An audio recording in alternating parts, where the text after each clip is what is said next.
ich kann Ihnen über ein ganz spannendes Thema berichten. In der Strahlentherapie tut sich ja im Moment einiges. Die Herausforderungen sind auch einige, muss man sagen.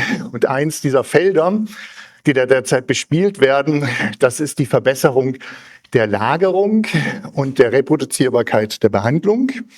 Weil wir natürlich alle wissen, dass es ganz toll wäre, wenn es den Strahl gäbe, der sozusagen ohne Nebenwirkungen ein- und austritt und wunderbar alle Eigenschaften von Protonen, Elektronen und Photonen vereinbart und so weiter und so fort.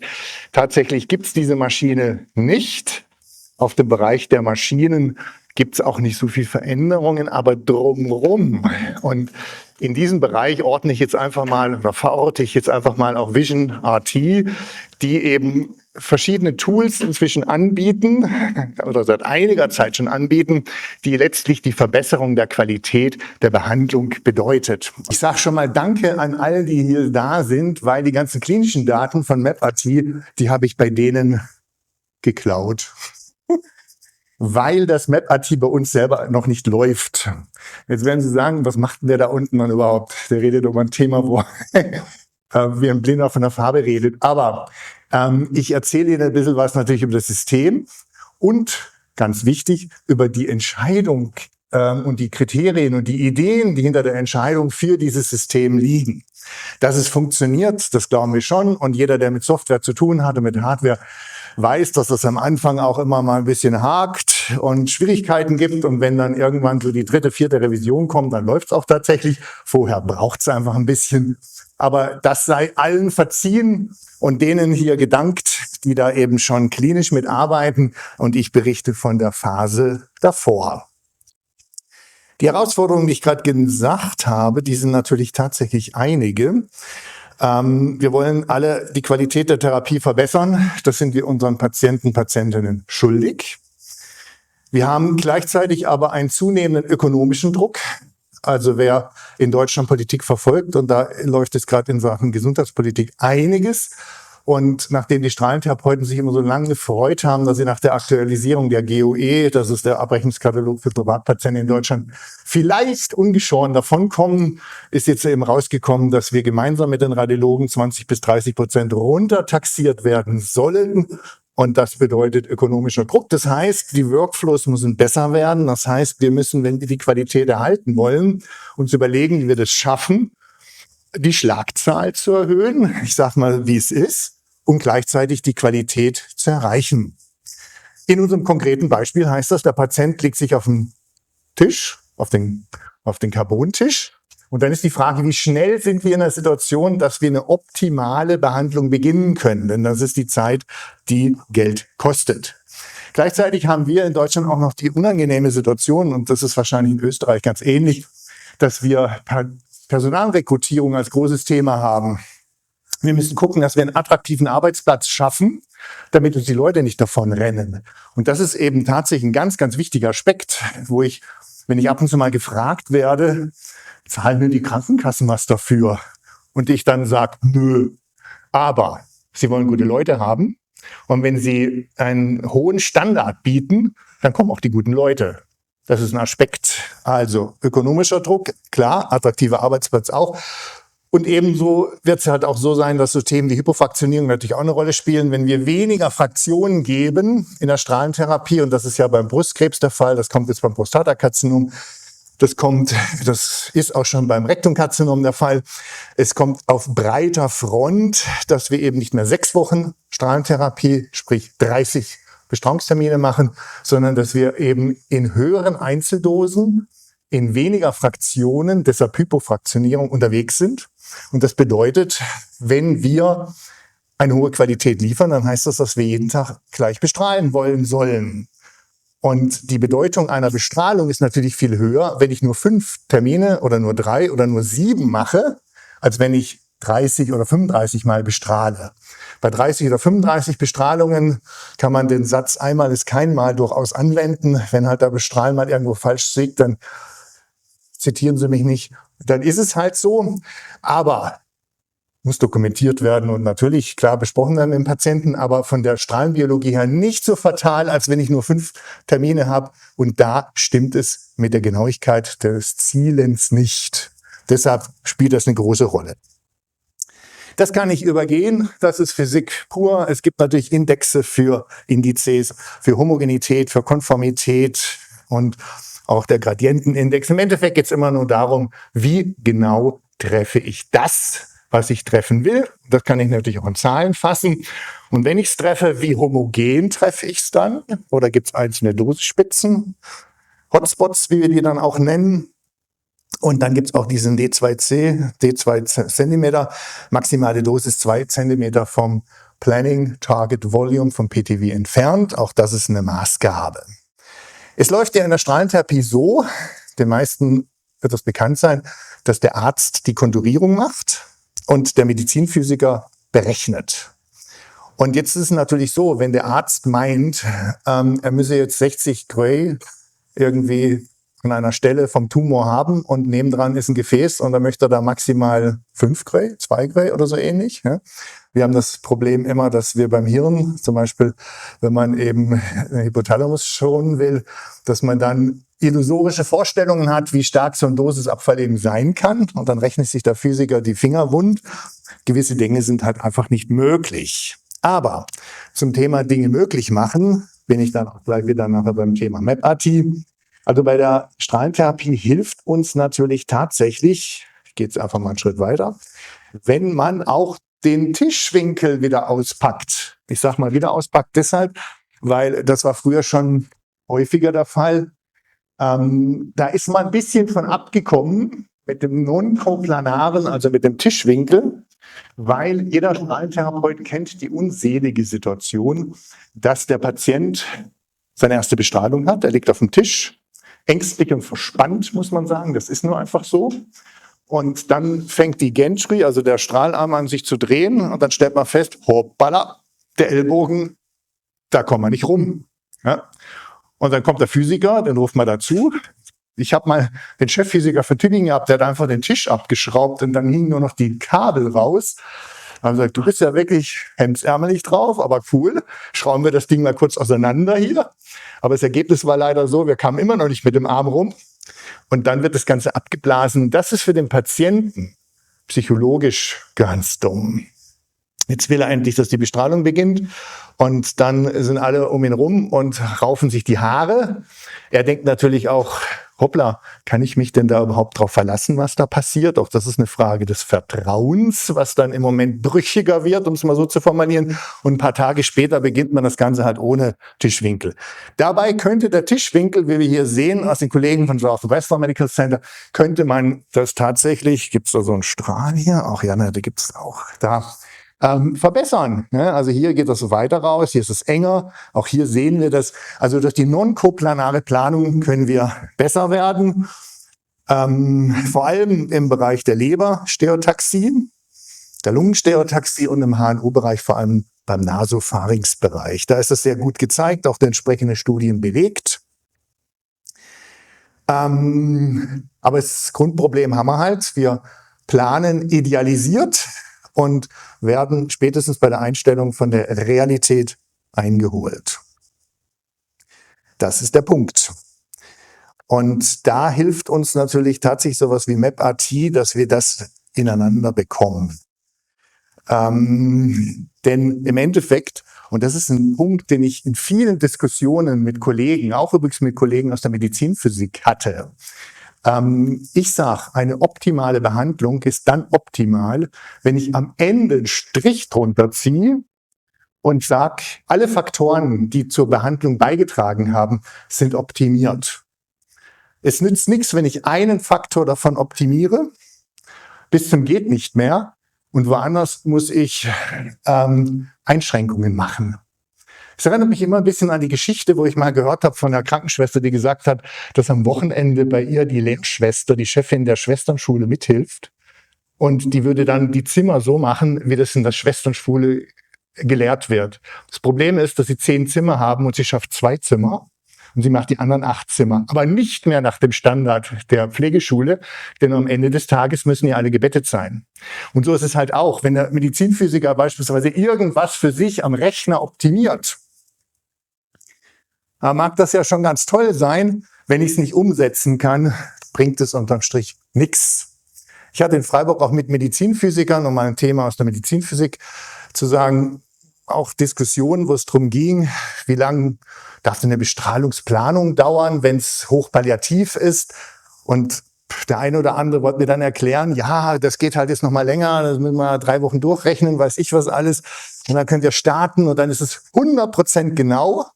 Weil, wenn ich es nach einem Tabellenfall machen würde, so hieß ja früher die Fälle, wenn man gar keinen Planungs-CT genommen hat, sondern nur die Tabellenfälle genommen hat in der Strahlentherapie, da würde es 10% Unsicherheit geben.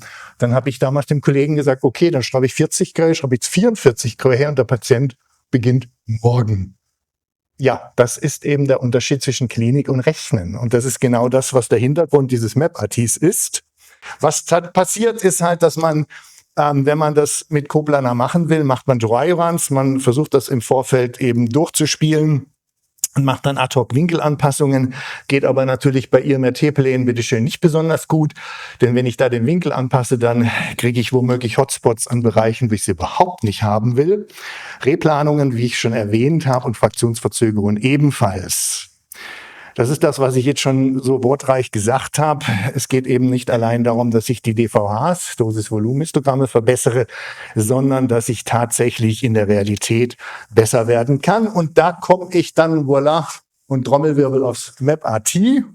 Das MapRT ist, um das vorwegzunehmen, im Endeffekt so eine Art digitaler Zwilling. Digitaler Zwilling bedeutet, von dem Patienten gibt es eine Repräsentanz im Rechner und dann spiele ich an ihm alles durch und kann dann sagen, funktioniert oder funktioniert nicht. Das ist etwas, was nebenbei gesagt in der Medizin auf breiter Front kommen wird. Ich musste für Siemens Healthineers mal einen Podcast in New York machen, wo ich über den digitalen Zwilling quatschen sollte und eigentlich, ehrlich gesagt, auch wenn das nachher in Forbes zitiert wurde, gar nichts zu sagen konnte. Da kann ich MapRT noch gar nicht. MapRT ist das klassische Beispiel dafür, wie ein digitaler Zwilling uns nützlich sein kann, weil wir rechnen alles vorher durch und dann könnt ihr sagen, ja, Daumen hoch, es geht, auch mit Tischwinkel, oder nein, es geht nicht. Und es geht halt immer um die Kollisionsgefahr mit dem Tisch und der Gantry. Diese Clearance Maps, die sind so ein bisschen erklärungsbedürftig. Ich habe sie da, diese küssende Wale, habe ich immer gesagt. Aber diese Bilder hier, der gelbe Strich ist einfach der Tischwinkel, der wird halt durchfahren und bei verschiedenen Gantry-Winkeln. Und dann gibt's halt das Problem, dass eben hier eine Kollision entstehen kann, wenn zum Beispiel bei 20 Grad der Tischwinkel verändert wird und dann eben die Gantry rumfährt und dann gibt's hier einen Bereich, wo es bei 20 Grad eben nicht funktioniert. Bei 0 Grad, voilà, funktioniert es natürlich immer und in dem Fall auch mit 340 Grad. Das wissen wir halt vorher nicht so genau, weil, also ich rede jetzt tatsächlich für die Verhältnisse von Siemens Varian, natürlich im Planungssystem der Tisch drin ist, das liefern die Firmen mit, aber halt dem Patienten nicht. Und wie ausladend sein Ellbogen ist, oder wie korpulent sein Körper ist, das wissen wir halt dann nicht. Und das wissen wir erst dann, wenn das Ganze eingescannt wird mit dem MapRT und dann durchgerechnet wird. Ja, im Endeffekt ist das, was ich immer sage, guter Workflow bedeutet gute Vorbereitung. Dass alles im Vorfeld durchgerechnet werden kann, in der Planungsphase schon abgehakt werden kann. Und dann ist die Ersttrefferquote, schöner Begriff in dem Kontext, also sprich, dass der Patient einfach reibungslos durch die Einstellung kommt. Ich gucke das jetzt nochmal mit Ihnen gemeinsam näher an für die extrakranielle non-koplanare Strategie, zum Beispiel beim Thorax, Leber, Nebennieren, Wirbelsäule. Das sind die Bereiche, wo es am spannendsten ist tatsächlich. Und dann vor allem auch die Metastasenbestrahlungen, wo es halt doch auf Tischkippungen ankommt, wo Gantry-Winkel größer werden können. Und womit dann mithin natürlich die Kollisionsgefahr zunimmt. Und man muss natürlich sagen, wenn man die gesamte Krebstherapie angeht, hat sich ja ein bisschen was getan. Und zwar vor allem ist es ja so, dass wir sehr viel mehr Metastasen jetzt sehen. Dank dieser hocheffizienten Immuntherapien sind die Überlebenszeiten länger geworden. Das heißt, wir haben von der Strategie her immer mehr zu tun mit Metastasenbestrahlungen. Und ich habe ja viele Studenten, Studentinnen ausgebildet und habe auch einen Palliativmediziner. Und da habe ich halt immer gesagt, liebe Leute, die Behandlung eines palliativen Patienten, eben einer der Metastasen, ist sehr viel anspruchsvoller wie die von der Primärbehandlung. Bei der Primärbehandlung kann der Patient seine S3-Leitlinie gleich selber runterladen und wenn er die einmal durch ChatGPT jagt, dann kriegt er genau gesagt, was zu tun ist, in seinem Stadium, in seiner Situation, mit seiner Histologie oder neuerdings gegebenenfalls auch 16 Seiten molekularbiologische Subklassifikationen, die dabei sind und dann weiß er's. In der Palliativsituation ist jedes Mal alles anders. Tatsächlich. Da sind die Metastasenverteilungen unterschiedlich, da sieht die Metastase auch ganz komisch aus manchmal und so weiter und so fort. Und ich muss mit dem Patienten eine gemeinsame Strategie entwickeln und ich muss auch mit einfließen lassen, wie fit ist er denn und was will er denn tatsächlich und was kann ich ihm noch zumuten und was ist für sein Alter adäquat und so weiter und so fort. Und das ist etwas, was sehr viel mehr Hirnschmalz braucht, als eine S3-Leitlinie anzuschauen. Und das Ganze schlägt sich natürlich auch über, wenn ich dann in der Strahlentherapie, und jetzt mache ich den Fokus mal auf die Strahlentherapie, wenn ich die Metastasen sehe, dann ist es halt tatsächlich so, dass ich da mittlerweile dann schon recht komplexe Bestrahlungssituationen habe. Auch wenn man sagen kann, ja, ob ich die Metastase bestrahle oder nicht, in den Studien gibt es keinen Unterschied im Überleben. Ja, stimmt, meinetwegen, tatsächlich. Aber lebensqualitätsmäßig Riesenunterschied, ob ich eine Metastase in dieser Phase, dieser letzten Phase einer Krebserkrankung gut behandeln kann oder nicht. Und da mag WebRT seinen Beitrag leisten, weil ich tatsächlich, das sind ja nicht nur die Ellbogen, sondern manchmal halt auch die Knie. Und in der Strahlentherapie wissen wir, dass die Extremitätenbestrahlung manchmal sehr undankbar ist, weil Beine und Arme halt so fürchterlich beweglich sind. Und da haben wir auch schon im Laufe meiner strahlentherapeutischen Anführungszeichen Karriere schon einiges durchgespielt mit irgendwelchen Styropor-Vakuumkissen und weiß ich, was alles wir da schon gemacht haben, nur dass man es machen kann. Jetzt hat man mal in Darmstadt gefragt, die Kollegen, die Ärzte und die Physiker, wie sie denn das einschätzen, was an Strahlung, also wann welcher Winkel noch applizierbar ist oder nicht, einschätzungsmäßig, ja, und hat es dann mit MapRT einschätzen lassen und durchgecheckt, ob es tatsächlich funktioniert oder nicht. Was man bei diesem Schien-Quadrat-Test da sozusagen festgestellt hat, ist nichts anderes als eine Übervorsichtigkeit der Kollegen. Wir sehen nämlich so, dass bei denen, die tatsächlich applizierbar waren, 101 von 284 Fällen als falsch nicht applizierbar eingeschätzt wurden. Das heißt, die Kollegen waren zu vorsichtig. Nur bei 7 Fällen war es umgekehrt. Da waren sie zu wenig vorsichtig. Das heißt, da ist viel Spielraum. Das heißt, man hat natürlich immer diese Überrepräsentanz von Erinnerungen und sagt, oh, das hat beim letzten Mal schon nicht funktioniert, da wird es diesmal auch nicht funktionieren. Ist halt doch mehr möglich, wie man denkt. Und mit MapRT ist es dann relativ selten, dass es dann trotzdem nicht klappt. Auch hier kann es Fälle geben, das ist halt die Natur der Dinge, wo man es zwar durchgerechnet hat am digitalen Zwilling, aber der nicht digitale andere Zwilling hat sich da nicht dran gehalten sozusagen. Also mehr möglich, als man denkt. Und wir haben natürlich verschiedene Herausforderungen, gerade auch Atembewegung, Arm-Schulterposition, Immobilisation, Variabilität, komplexere Lagerungssituation. Wir machen in Freiburg hier linksseitig immer Atemgating tatsächlich und das ist natürlich auch eine verstärkte Komplexität der Situation. Also hier haben wir nochmal dank generativer AI ermittelter Bilder, falls jemand sich wundert, wo ich die Bilder her habe. Diese nicht koplanaren Strategien sind dosimetrisch attraktiv, wie ich jetzt schon mehrfach gesagt habe, aber geometrisch anspruchsvoll.